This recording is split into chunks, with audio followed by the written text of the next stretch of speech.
नमो ज्ञानेश्वरा नमो ज्ञानेश्वरा। निवृत्ती उदारा सोपान देवा। मुक्ताबाई नमो त्रिभुवन पावनी। आद्यत्रय जननी देवांची जयांचे केलिया स्मरण। होय सकळ विद्यांचे अधिकरण। तेची वंदो श्री चरण श्री गुरूंचे ते नमस्कारोनी आता। असक्त बुद्धी सर्वत्र जितात्मा विगत स्पृहा। नैष्कर्म्य सिद्धिं परमां संन्यासेनादि गच्छति।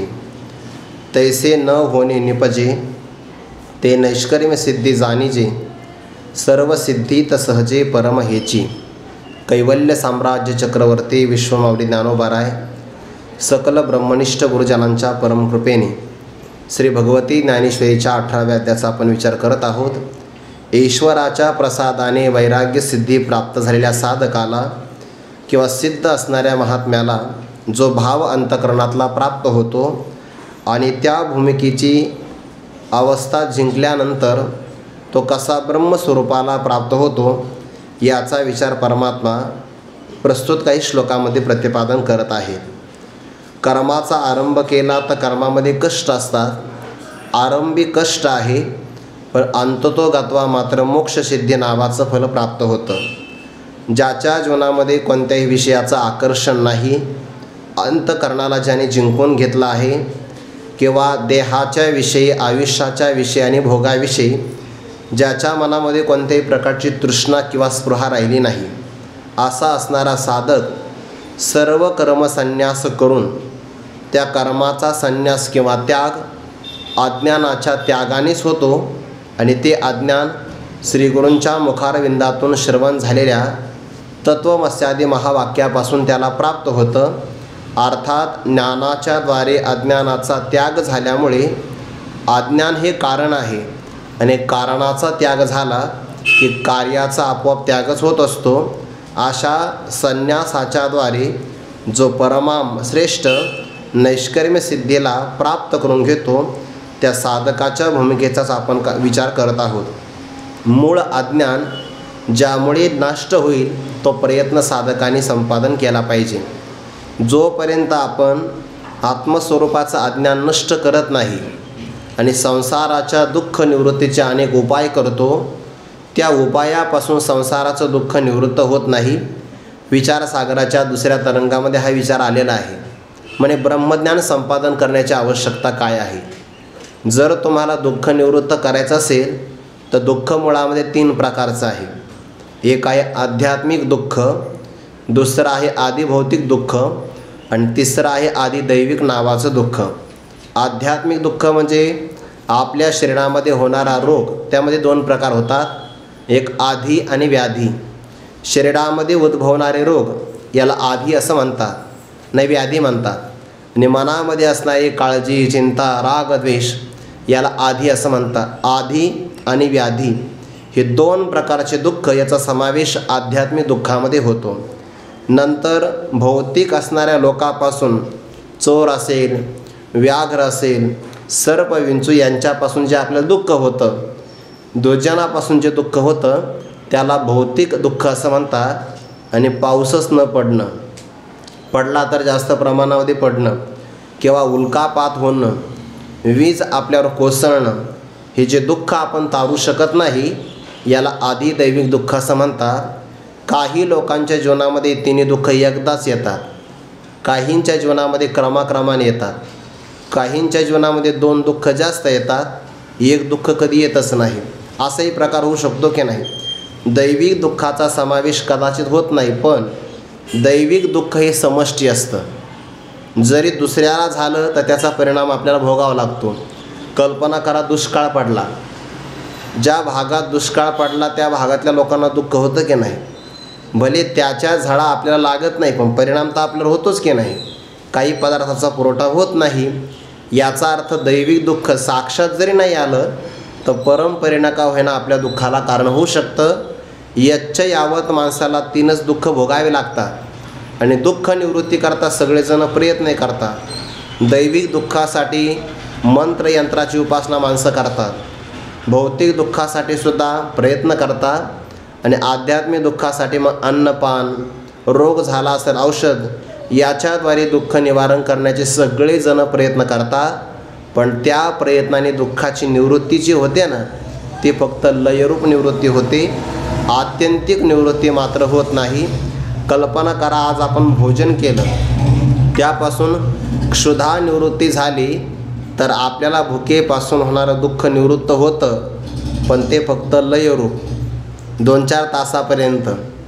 5-6 तासाचा कालावधी घेतला की पुन्हा आपल्याला दुःख आपलं भूक लागू शकते, त्यापासून दुःख होऊ शकतं. मानव मात्राने दुःख निवृत्ती करता जे काही प्रयत्न केले त्या प्रयत्नातून दुःख निवृत्ती होते, फक्त लयरूपच निवृत्ती होते, आत्यंतिक निवृत्ती होत नाही. हल्लीच्या काळामध्ये एवढं संशोधन होतं की नाही? आपण म्हणतो विज्ञानाने किती प्रगती केली आहे, एवढ्या सगळ्या सुखसुविधा प्राप्त झाल्या, मानवाचं दुःख निवृत्त झालं असं मात्र म्हणता येत नाही बरं. हा, दुःखाची तीव्रता कमी झाली असेल, पण दुःख कायमचं नष्ट मात्र होत नाही.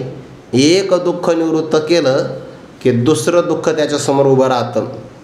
एक सारिता तो पुढे उभे एक, असं घडतं की नाही?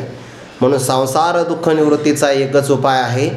ज्यामुळे हे संसार दुःख आपल्याला प्राप्त झालं त्या कारणाला नष्ट करा, आणि मग त्याची कारण परंपरा त्या विचारसागरामध्ये विस्ताराने प्रतिपादन केली.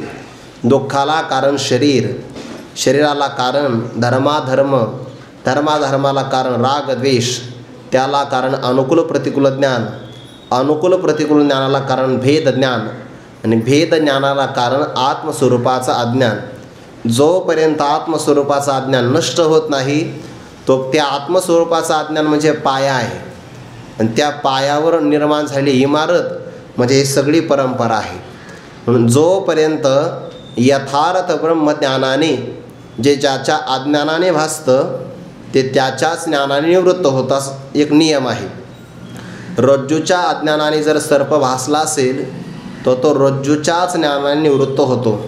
तसं आत्मस्वरूपाच्या अज्ञानाने अविद्येची निदा, विश्वस्वप्नाचा धांदा, आत्मस्वरूपाच्या अज्ञानामुळे जो प्रपंच भासला ज्यामुळे आपल्याला दुःख भोगावं लागतं, जोपर्यंत आत्मस्वरूपाचं ज्ञान होत नाही तोपर्यंत संसाराची निवृत्ती होऊ शकत नाही.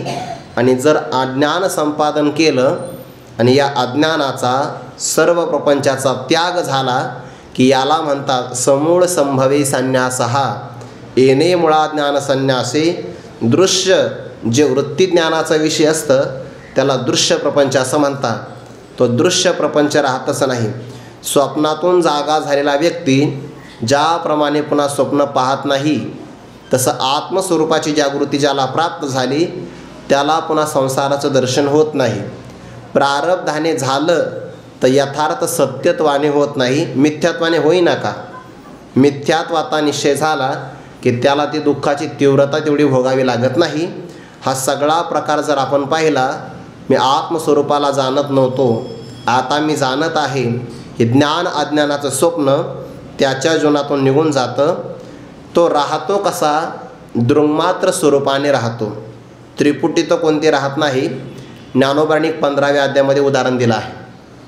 आपल्यासमोर आरसा आला न आरशामध्ये आपल्याला आपलं प्रतिबिंब दिसलं तर प्रतिबिंब आहे म्हणजेच आपण आहे असा निश्चय करावा, किंवा आरसा बाजूला गेला त्यातलं प्रतिबिंब नाहीच झालं मग आपण नाहीच असा आपण निश्चय करावा का? नाही. आरशावर आपलं अस्तित्व अवलंबून नाही, आपलं अस्तित्व आपल्यावरच अवलंबून आहे. का आरसा समोर ठेवीजे आपण पेतेत देखीजे, तरी तेदवाच झाले मानीजे काय आधी नाही. का परता केली आरिसा लोप झाला त्या आभासा, तरी आपण पे नाही ऐसा निश्चय करावा. ज्ञानोबा म्हणतात आरसा समोर ठेवला तेव्हाच आपण आहे, आणि आरसा परत गेला म्हणजे आपण नाही असा निश्चय करावा का? नाही. मग आरसा आला काय आणि आरसा गेला काय? आरशावर आपलं अस्तित्व नाही, तसंच आहे. सूक्ष्म देह किंवा स्थूल देह आला काय आणि देह नाहीसा झाला काय, तरी आपलं आत्मस्वरूपाने असणारं अस्तित्व हे अखंड आहे, कायमचं आहे. त्या अस्तित्वाला उपाधीची गरज नाही. एवढंच आहे की फक्त उपाधीमुळे ते विशेष भावाला प्राप्त होईल. जसं आपलं मुखच आहे, आरसा समोर आला की प्रतिबिंब रूपाने विशेष रूपाला प्राप्त होईल, तसा सूक्ष्मदेह आला, त्या अंतःकरणामध्ये चैतन्याचं प्रतिबिंब पडलं तर ते विशेष भावाला प्राप्त होईल जीवरूपाने. पण जीवरूपाने प्रगट झालं म्हणजेच प्रतिबिंब रूपाने तरच आपण आहे, आणि प्रतिबिंबाचा नाश झाला म्हणजे आपण नाही असं आहे का? आपण अखंड स्वरूपाने विद्यमानच आहे. आपलं आत्मस्वरूप एका देहामध्ये परिच्छिन्न एवढं नाही आहे, ते व्यापक आहे, व्यापक. आणि व्यापकाला कोणताही विकार लागत नाही, व्यापकामध्ये कोणत्या प्रकारचा नाश संभवत नाही, ते अखंड जशास तसा आहे. मुखाभासीसी आरिसा परता निलिया विरेशा पाहते पणेविन जैसा पाहता ठाके. पाहणाऱ्या वाचून ज्याप्रमाणे पाहणारा राहतो तसं अज्ञान गेलं की ते अज्ञान ज्ञानालाही घेऊन जातं, आणि मग राहतं काय? शून्य राहत नाही, द्वैत राहत नाही. ज्ञानोबारा म्हणतात मग निष्क्रिय उरले. हा उरले शब्द फार महत्त्वाचा आहे बरं.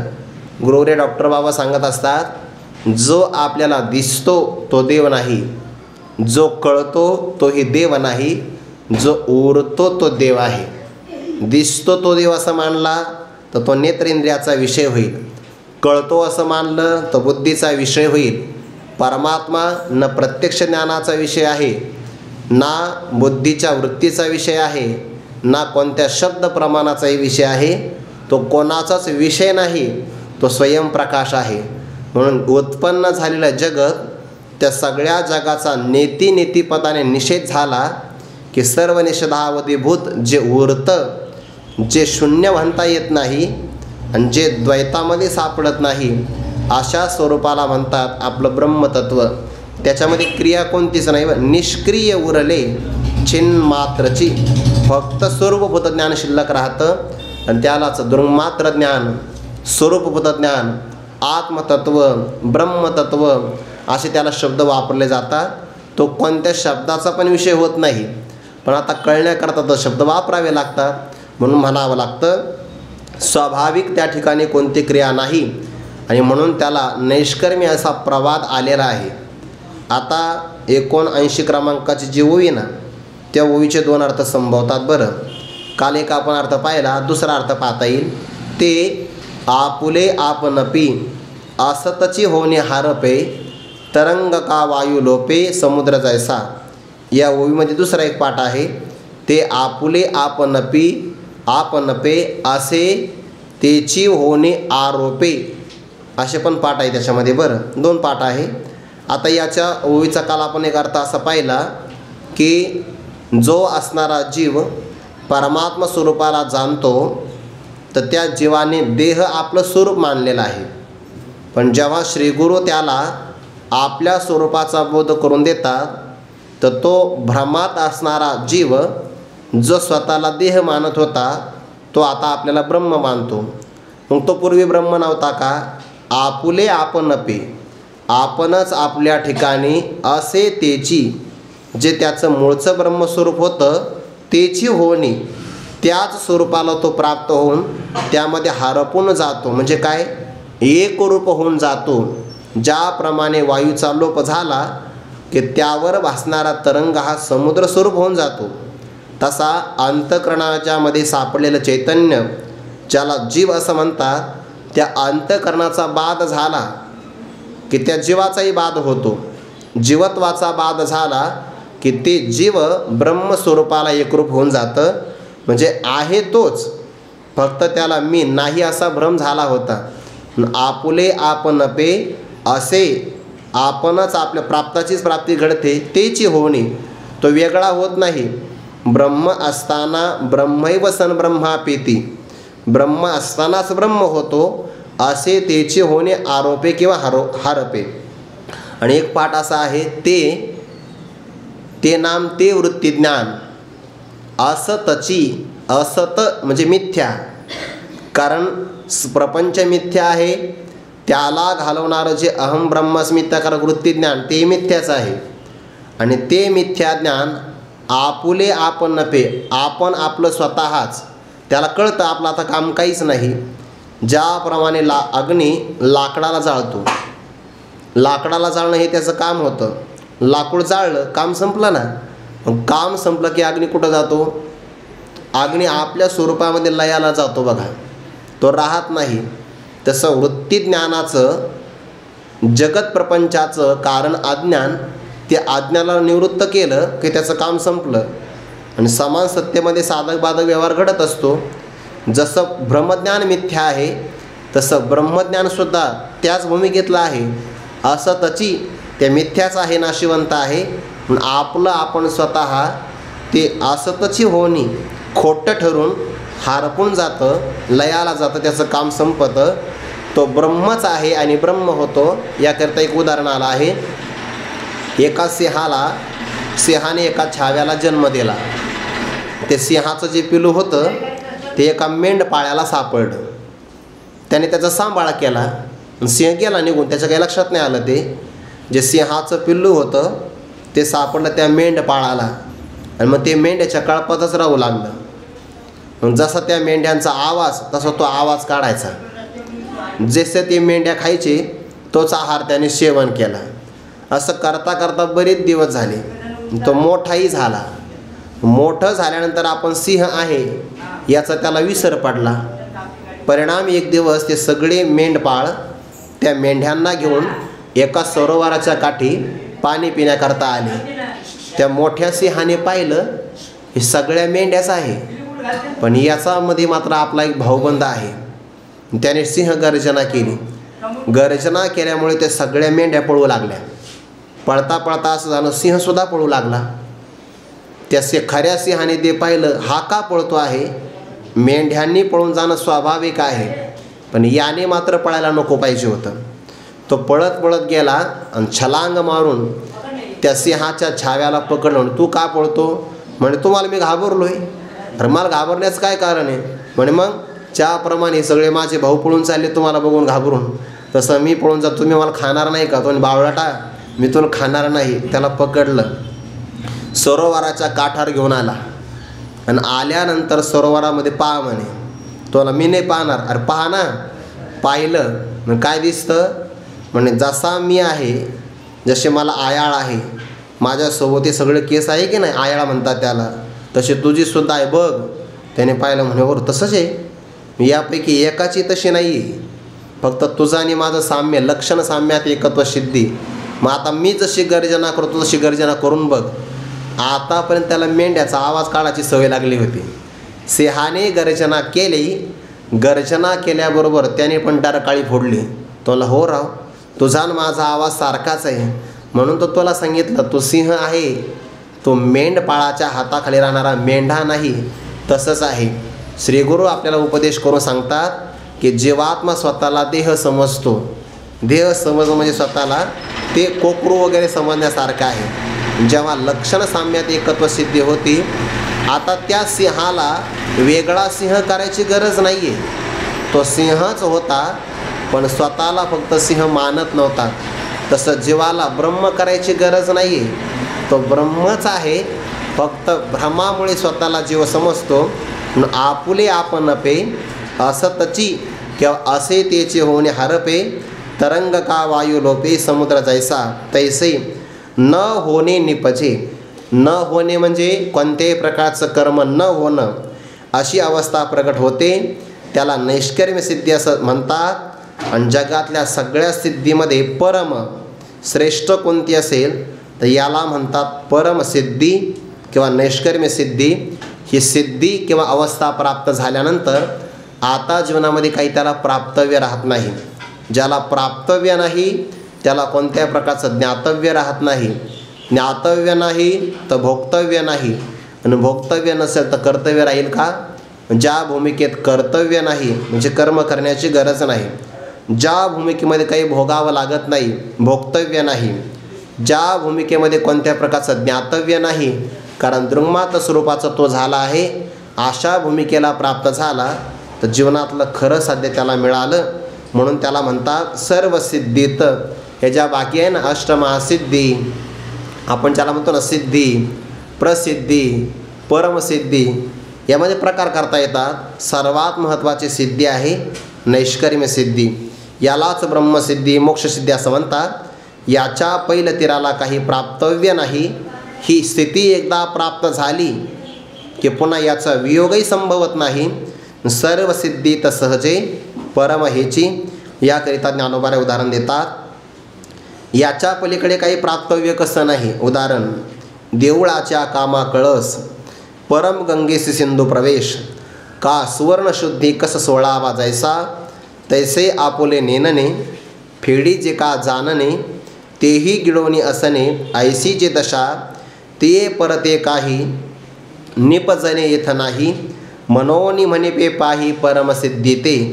आता कर्म निघून गेलेलं आहे म्हणून त्याला नैष्कर्म्य सिद्धी म्हणतात. याच्या पलीकडे श्रेष्ठ काही नाही म्हणून त्याला परमसिद्धी म्हणतात. बरं, श्लोकामध्ये परमाम नैष्कर्म्य सिद्धीम असं नैष्कर्म्य सिद्धीचं परम हे विशेषण आलेलं आहे.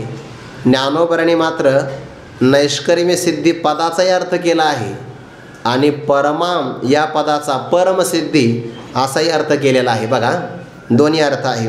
नैष्कर्म्य सिद्धीचं व्याख्यान 80 होईपर्यंत झालं आहे. तैसे न होणे निपजे, ते नैष्कर्म्य सिद्धी जाणीजे.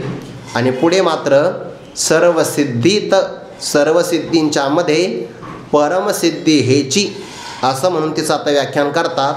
यानंतर काही प्राप्तव्य कसं नाही. उदाहरण, ज्याप्रमाणे आपण एखादं मंदिर बांधतो त्याला देऊळ म्हणतात. मंदिर कुठेही बांधता येत नाही. बरं, त्याला लढाई द्यावा लागतो.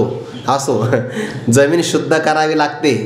भूमी शुद्ध झाली की मग पाया भरणी. 1000 वर्ष टिकलं पाहिजे की नाही ते.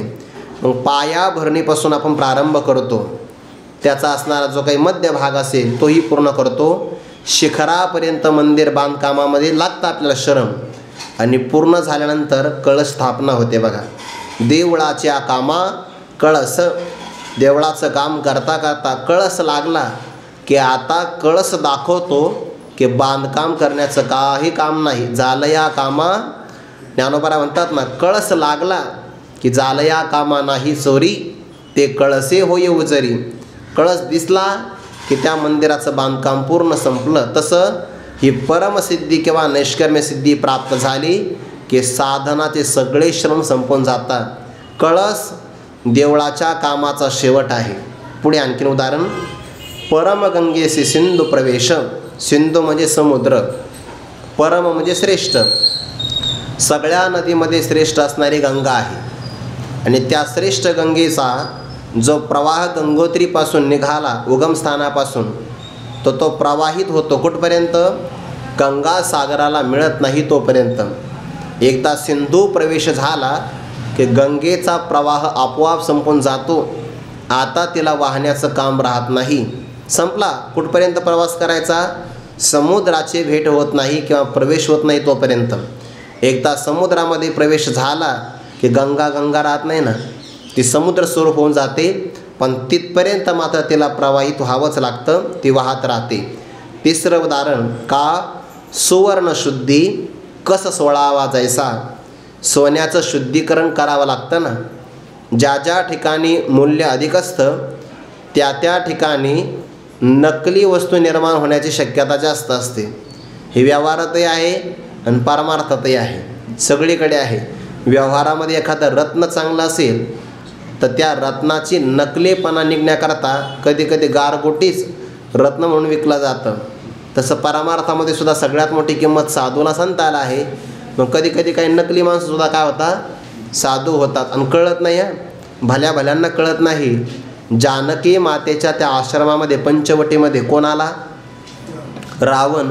पण रावण नाही आला, साधू म्हणून आला. आणि दुर्दैव असं आहे, खऱ्या साधूपेक्षा नकली साधू जास्त चांगले दिसतात. सामान्य लोकही फसून जातात.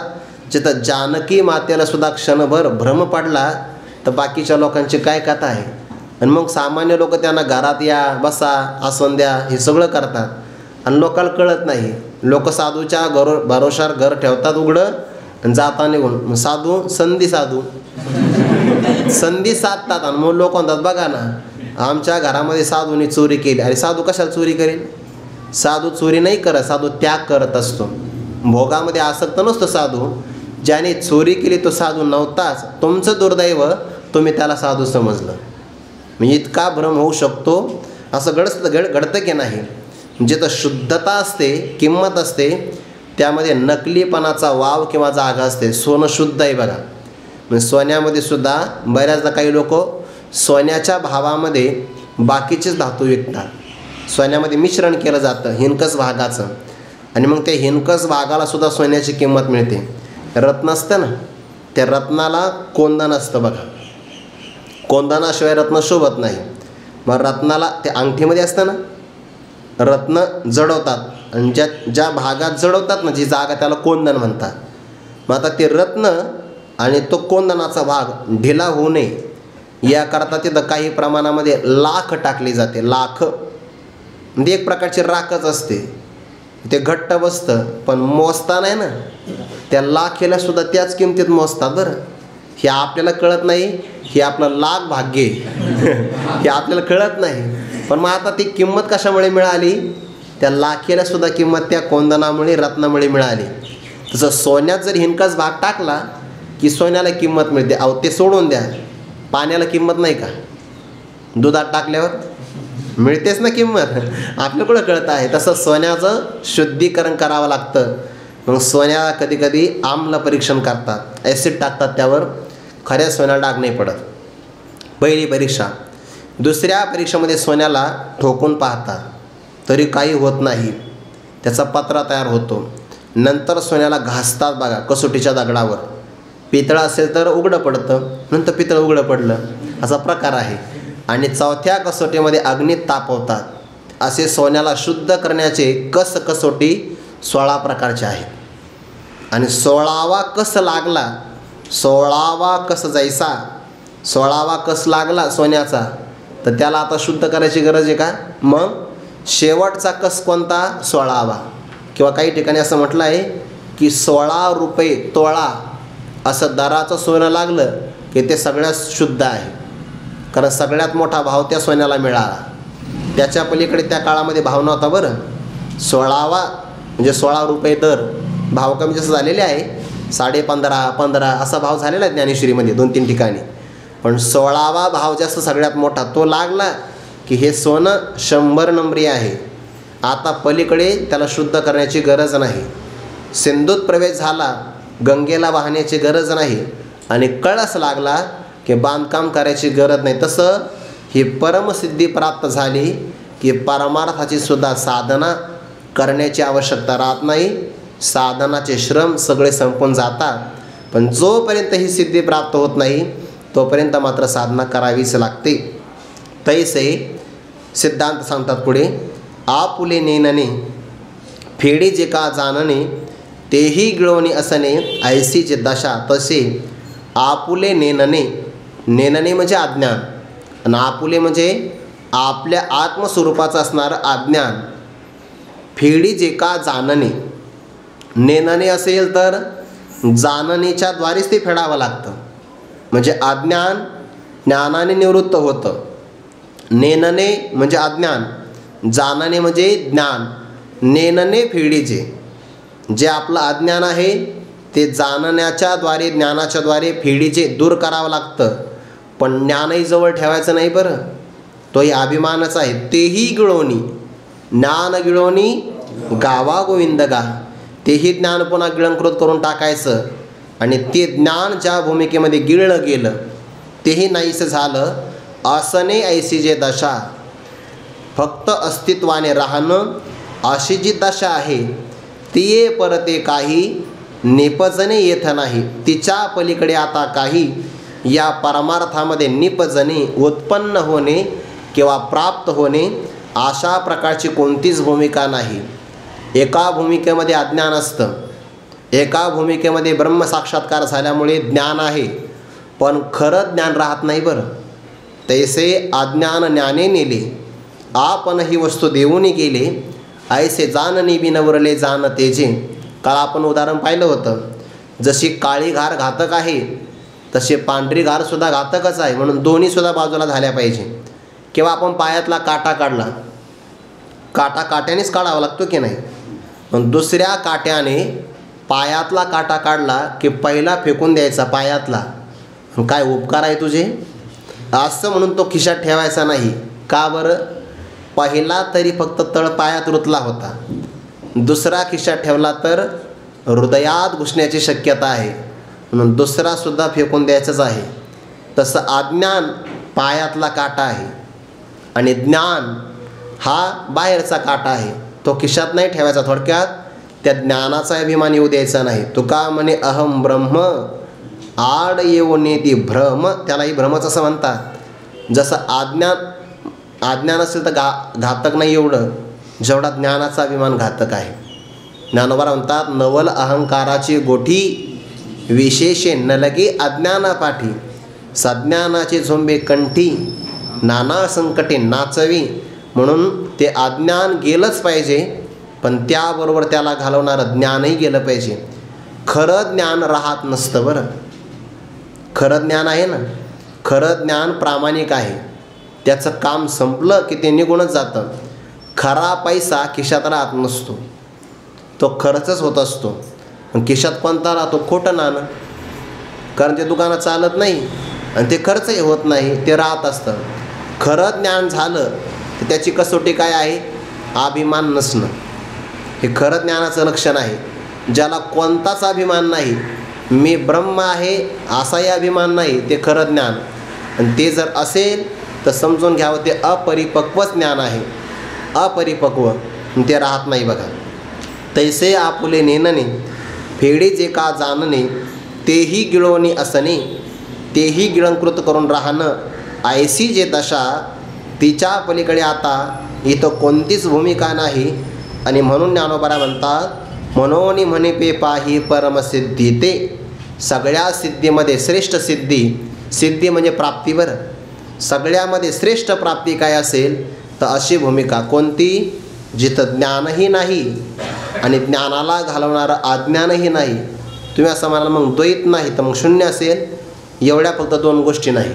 शून्य नाही म्हणजे अभाव नाही आणि कोणत्या प्रकारचं द्वैत नाही.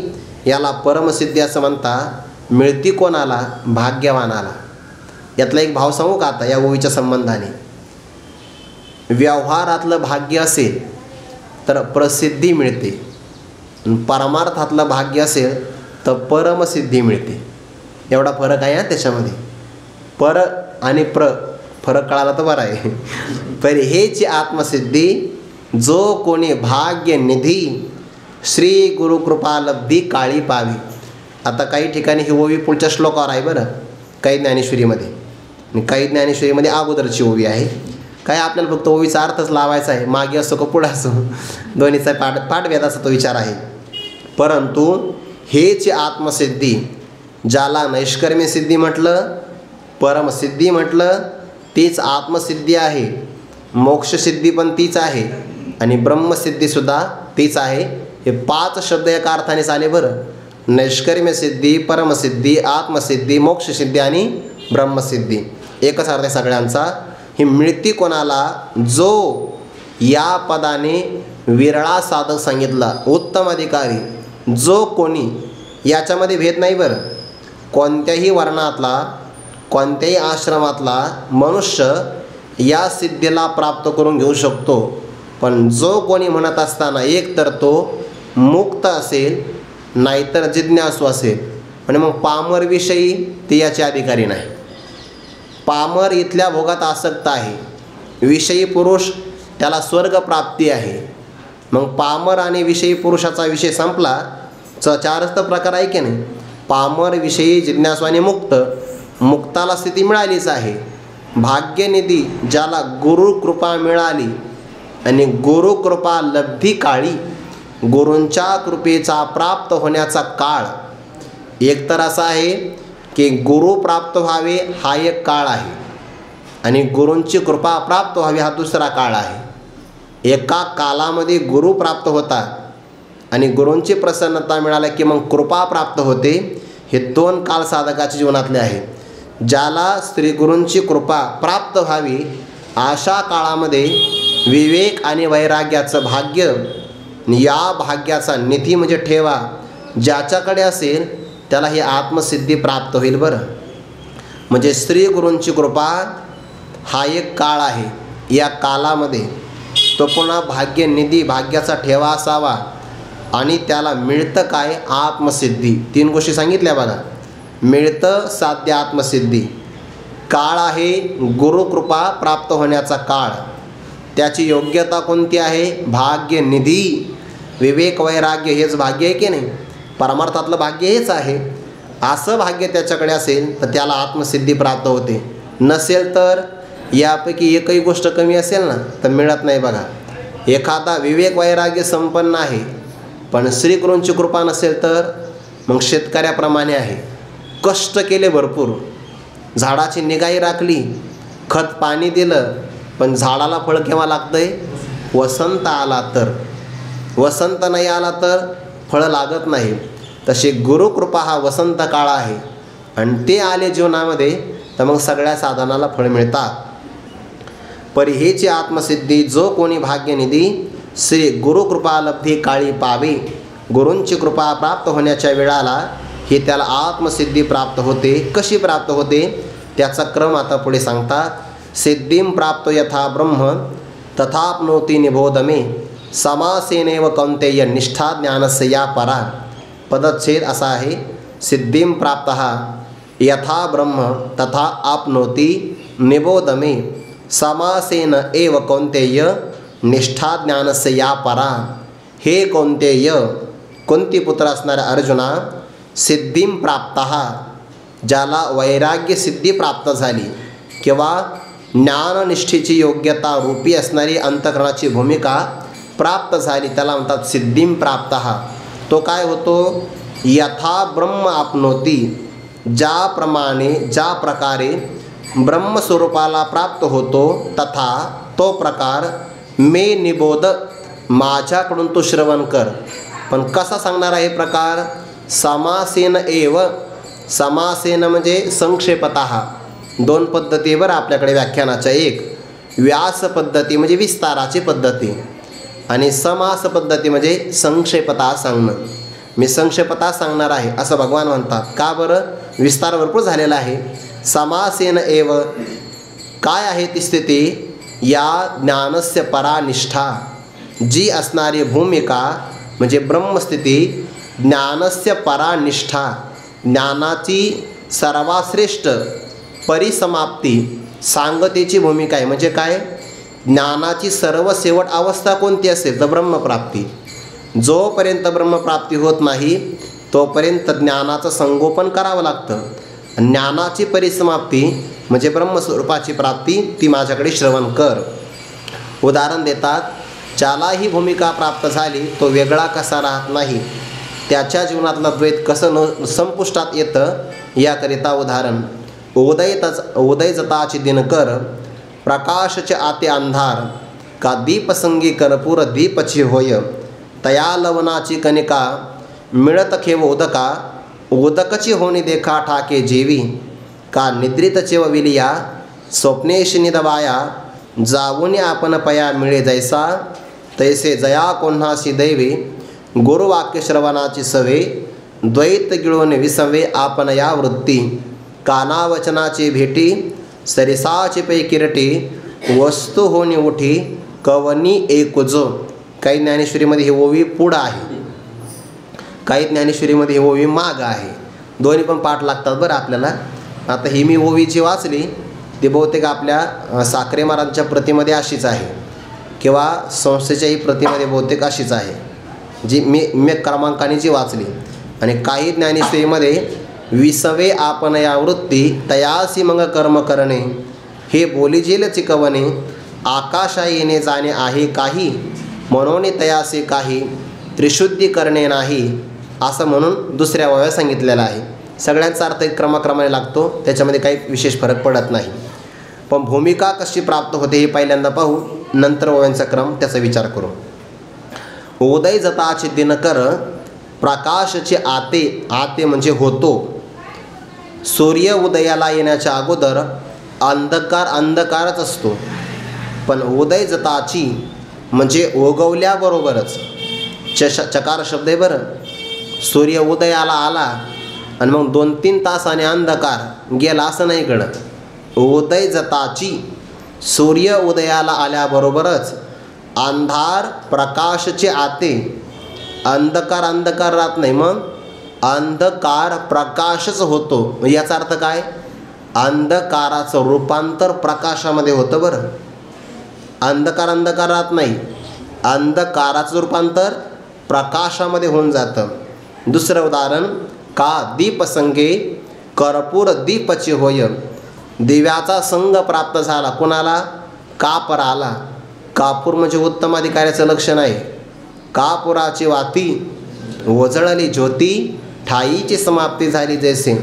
उत्तम अधिकारी कसा ब्रह्मभावाला प्राप्त होतो? उदाहरण कापराचं दिले. कापराला फक्त अग्नी लागण्याचा फक्त अवकाश, लगेच त्याच्यामध्ये अग्नी प्रकट होतो. तसं त्या याला शेणी जी असतात ना, गौरी म्हणतो आपण त्याला नाही, ते धुपत त्याला वेळ लागतो, बराच वेळ लागतो त्याला, पण त्याच्यामध्ये अग्नी प्रकट होऊ शकतो. तसं मंद अधिकाऱ्याला वेळ लागतो, उत्तम अधिकाऱ्याला वेळ लागत नाही. त्याला लगेच, कारण त्याची तयारी सगळी झालेलीच आहे, लगेच त्याला बोध होतो. दीपसंगे कर्पूर दीपची होय. दिव्याचा सहवास प्राप्त झाला की कापूर दिव्याच्या रूपानेच प्रकट होतो, वेळ लागत नाही. तिसरं उदाहरण, तया लवणाची कणिका. कणिका म्हणजे अत्यंत लहान कण, लवण म्हणजे मीठ. मिठाचा अत्यंत लहान असणारा खडा. मिळत खेव उदका. मिळत खेव म्हणजे मिळाल्याबरोबरच. कोणाला मिळाला? उदकाला. पाण्याच्या बरोबर मिठाचा लहान असणारा खडा कण मिळाल्याबरोबर मीठ नाही होत. उदकची होणे देखा ठाके जेवी. तो पाणीच होऊन राहतो असं आपण पाहावं ज्याप्रमाणे. म्हणजे काय झालं? पहिल्या उदाहरणामध्ये अंधकार अंधकार रूपाने न राहता प्रकाश झाला. दुसऱ्या उदाहरणामध्ये कापूर रूपाने न राहता दिवा झाला. तिसऱ्या उदाहरणामध्ये मिठाचा कण मीठ रूपाने न राहता पाणी स्वरूपाला प्राप्त झाला. तसं ज्या साधकाला बोध प्राप्त झाला तो वेगळा राहत नाही. द्वैतात अगोदर होता तो, पण आता अद्वैताला प्राप्त होतो. द्वैत कसं नाहीसं होतं? अनुभवाचं उदाहरण देतात आपलं. का? निद्रित चेवविलिया. निद्रित म्हणजे झोपलेला, आणि चेवविलिया म्हणजे जागा केला असता. त्याला स्वप्न पडलं ना. आता झोपलेला व्यक्ती त्याच्याकडे निद्रा असते, पहिली गोष्ट. दुसरी गोष्ट, त्याला स्वप्न पडतं. स्वप्नामध्ये कधी एखादा व्यक्ती राजा होतो, तर कधी कधी त्याला मृत्यू पण येतो. दोन्ही गोष्ट घडू शकतात. स्वप्न कसं पडावं आपल्या काही हातात नाही, पडू शकतं. मग आता एखादा व्यक्ती स्वप्नात जर राजा झाला असेल तर जागृतीमध्ये राज्याभिषेकाची तयारी करतो का?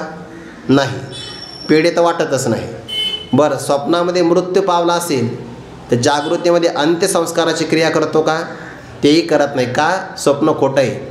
पण ही केव्हा कळतं? जाग झाल्यावर. स्वप्नीचे राज्य का मरण, नोही हर्ष शोकाशी कारण, उपवडली आ जानजी आपरी. पण जोपर्यंत स्वप्न दिसतं तोपर्यंत ते खरंच वाटतं. स्वप्न खोटं ठरण्याकरता अवस्थांतर व्हावं लागतं, जागं व्हावं लागतं. आणि जागृतीतला प्रपंच खोटा ठरण्याकरता ज्ञानांतर व्हावं लागतं. दोन शब्द आहे. ते खोटं ठरायचं असेल तर अवस्थांतर, आणि हे खोटं ठरायचं असेल तर ज्ञानांतर, असा त्याचा प्रकार. निद्रित चेवविलिया. झोपी गेलेला व्यक्ती जागा केला तर दोन गोष्टी जातात. कोणत्या कोणत्या? स्वप्नेसी म्हणजे स्वप्नासहित. निद वाया जाऊनी. वाया म्हणजे व्यर्थ. व्यर्थ असणारी निद्रा कारण आहे, तिचं कार्य स्वप्न आहे. जागा झालेल्या व्यक्तीचं स्वप्न जातं का निद्रा जाते? दोन्ही पण जातात. दोन्ही पण गेल्या पाहिजे. दोन्ही. समजा कल्पना करा, एखाद्याला जागं केलं आणि स्वप्न गेलं आणि झोपलं तसंच आहे, तर काय होईल? दुसरं स्वप्न पडेल. म्हणजे कारण तसं असेल तर कार्य घडेल. म्हणून जसं स्वप्न जाणं महत्त्वाचं आहे, तसं त्याची कारण निद्रा पण गेली पाहिजे. स्वप्नाशी कारण निद्रा, ती पण गेली पाहिजे. दोन्ही पण गेली तर मग मिळतं काय? आपण पया मिळे जैसा. तो व्यक्ती आपल्या जागृतीच्या भूमिकेला सहज आपल्याला प्राप्त होतो. झोपेमध्ये तो दुसऱ्या भूमिकेला प्राप्त झाला होता, पण जागा झाला की आपल्या मूळ स्वरूपाला प्राप्त होतो.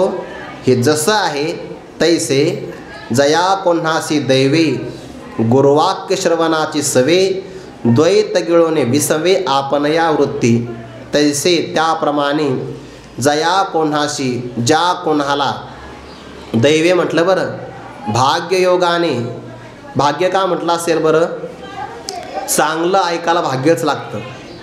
ज्ञानोबाने म्हटलंय बघा 4थ्या अध्यायामध्ये हो का जपतपे श्रोतयांची फळा आली आजी श्रवणेंद्रिया पाहले जे येणे गीता निधान देखिले आता स्वप्नची हे तुकले साचा सरिषे कानाला चांगलं ऐकायला भेटणं हे कानाचं भाग्य आहे. जपतपे श्रोतयांची फळा आली कैसे आगळिक दैवाची जे गंगा जोडली अमृताची हो का जपतपे श्रोतयांची फळा आली. श्रोत्याने अनंत काळामध्ये जप तप केलं असेल तर त्याला चांगलं ऐकायला भेटतं. नाहीतर आपण मग कॉमेडी कीर्तन ऐकतच आहोत की नाही, ते काय आपलं दैव नाही, ते दुर्दैव आहे. जया कोणाशी दैवे भाग्ययोगाने ऐकलं काय गुरुवाक्य श्रवणाची सवे श्रोत्रिय ब्रह्मनिष्ठ आणि कृपाळू असणारे गुरु आहे. आणि त्या गुरूंच्या मुखातून त्याने वाक्य ऐकलं म्हणजे उपदेश ऐकलं. पण त्याचा अधिकार एवढा मोठा आहे श्रवणाची सवे. ते वाक्य ऐकल्याबरोबरच काय होतं तो जीव हे भाष सरे ब्रह्म परमात्मा बोधे भरे. मी जीव आहे हे त्याची भाषा संपून जाते आणि त्याला परमात्मबोध प्राप्त होतो.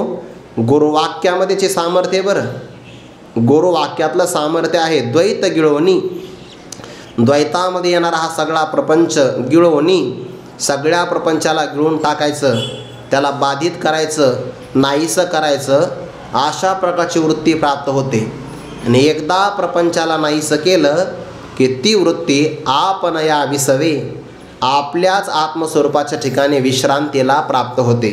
भाव असा आहे ही ओवी पुढं पण येते आहे पुढे स्पष्टीकरण करूच त्याचं.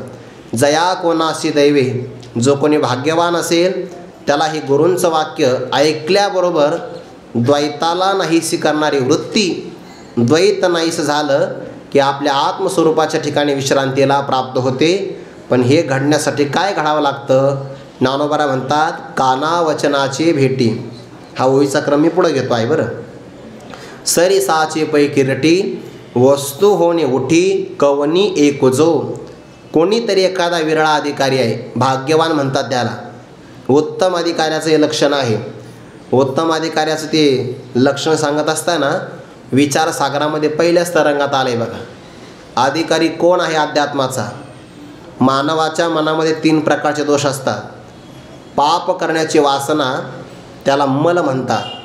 चित्ताचं चांचल्य त्याला विक्षेप म्हणतात आणि आत्मस्वरूप न कळणं याला आवरण असं म्हणतात. मग हे 3 दोष घातल्याशिवाय त्याला मोक्ष मिळत नाही. निष्काम कर्माने मल नावाचा दोष जातो. निष्काम उपासनेनं चंचलता जाते म्हणजे अंतकरण स्थिर होतं. आता फक्त राहिलं कोणतं आत्मस्वरूपाचं अज्ञान ज्यालाच आवरण असं म्हणतात. आणि आवरण भंग करणं म्हणजे अज्ञानाला घालवणं हे फक्त श्रीगुरूच करतात बरं.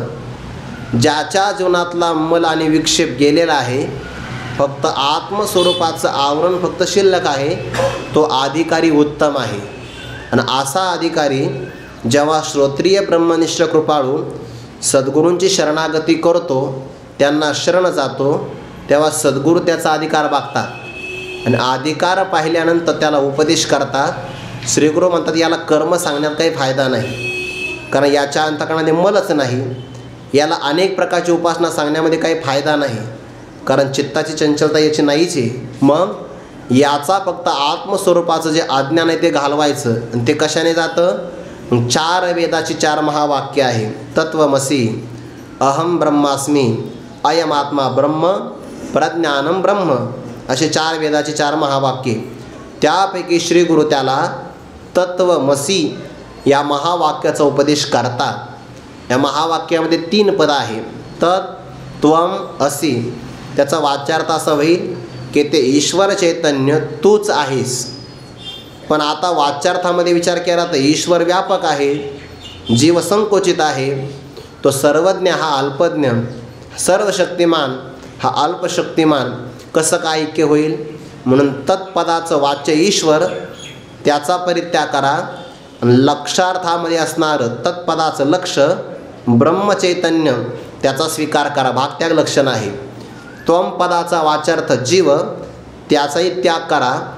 जीवाचं जे लक्ष स्वरूप आहे कुटस्थ चैतन्य त्याचा स्वीकार करा. म्हणून तत्वमसी महावाक्यामध्ये वाच्यार्थामध्ये ऐक्य नाही घडत. म्हणजे काय, ईश्वर जीव होऊ शकतच नाही. जीवाचं ईश्वराबरोबर ऐक्य होत नाही वाच्यार्थामध्ये. पण वाच्यार्थाचा परित्याग करून लक्षार्थ त्याचं जे मूळ स्वरूप आहे ईश्वराचं स्वरूप आहे ब्रह्मचैतन्य. जीवाचं लक्ष स्वरूप आहे कुटस्थ चैतन्य. कुटस्थ चैतन्याचं आणि ब्रह्मचैतन्याचं लक्षण एक आहे. आणि लक्षण जर एक असेल तर त्यांच्यामध्ये ऐक्य होतं. याला म्हणतात लक्षण साम्यात एकत्व सिद्धी.